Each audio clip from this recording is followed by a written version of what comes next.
সূর্যমুখীর সৌন্দর্য কেবল রঙে নয়, তার বিশ্বাসে। সে জানে সূর্য কখনো তাকে ছেড়ে যাবে না। সূর্যের মতো হুবহু দেখতে বলে এই ফুলের নাম সূর্যমুখী। এই ফুলের আকার, আকৃতি পুরোটাই যেন সূর্যের সঙ্গে মিল রেখে সৃষ্ট।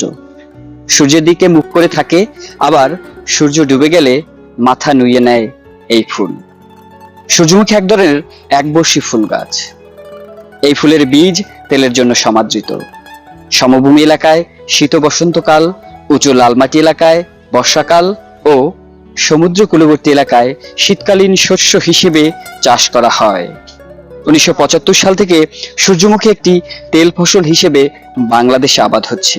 সূর্যমুখীর তেল ঘিয়ের বিকল্প হিসেবে ব্যবহৃত হয়, যা বনস্পতি তেল নামে পরিচিত। এ তেলে প্রচুর ভিটামিন এ এবং ডি রয়েছে।